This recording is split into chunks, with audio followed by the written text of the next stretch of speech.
Cleveland Browns Pregame Scribbles, a test for Hue Jackson's coaching Cleveland, Ohio. Scribbles in my notebook as the Cleveland Browns prepare to face the Minnesota Vikings this morning in London. This game could be a test of Hue Jackson's leadership.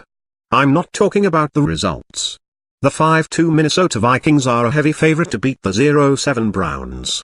But in the 3 games in London this season, the average margin of victory has been 30 points. Here are the scores of the first 3 London games: Rams 33-0 over Arizona, Saints 20-0 over Miami, and Jacksonville 43-7 over Baltimore. The results of those games reveals one team is interested in playing, the other mentally checked out over the Atlantic Ocean. How will the Browns react? Will this game be over before halftime? Kenny Britt wasn't the only Browns player complaining about the trip. The Browns had to leave their 5-star resort hotel for a while early in the morning because of a gas leak.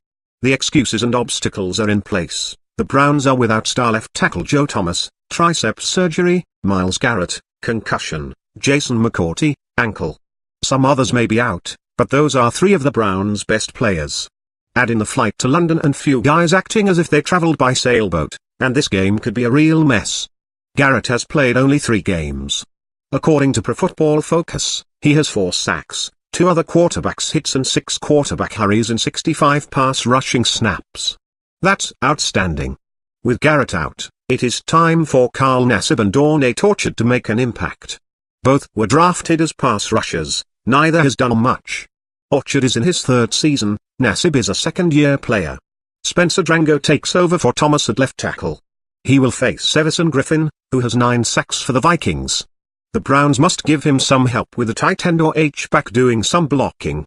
The Vikings are without star rookie running back Dalvin Cook, knee surgery. They are starting Case Keenum, their 3rd-string quarterback. He is 3-2 as a starter with the Vikings, 5 TDs compared to 2 interceptions. He is a game manager type. Former Browns head coach Pat Shurmur, 2011-12, has done an excellent job as Minnesota's offensive coordinator.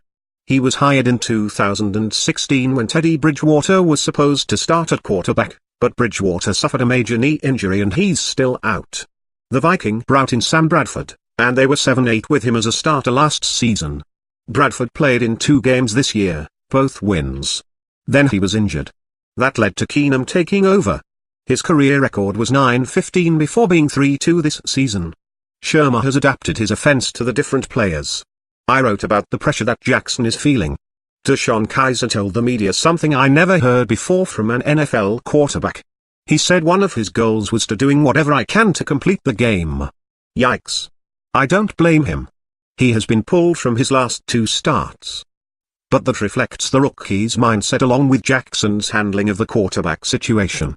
How about the coaching staff doing a better job on offense early in the game?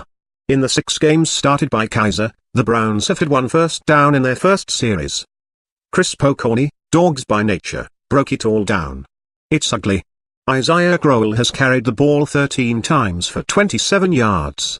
Kizer is 0 for 3 passing. There is some other bad stuff. Even bad teams usually have something ready early in the game to score some points.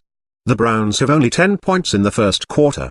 They scored a TD in the opener against Pittsburgh. They kicked a field goal in Houston. That's it.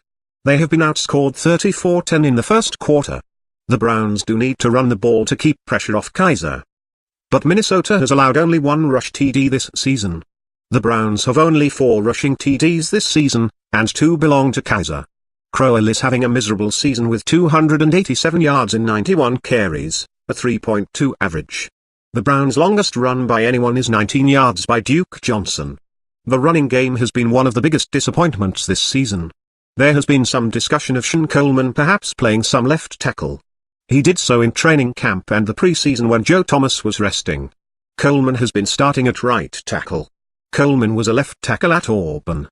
But a lot of NFL offensive linemen played left tackle in college because it is the most demanding position.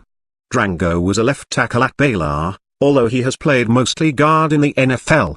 Left guard Joel Bitonio was an outstanding left tackle at Nevada. Bitonio has been a guard for all 4 of his NFL seasons. Probably not smart to move him.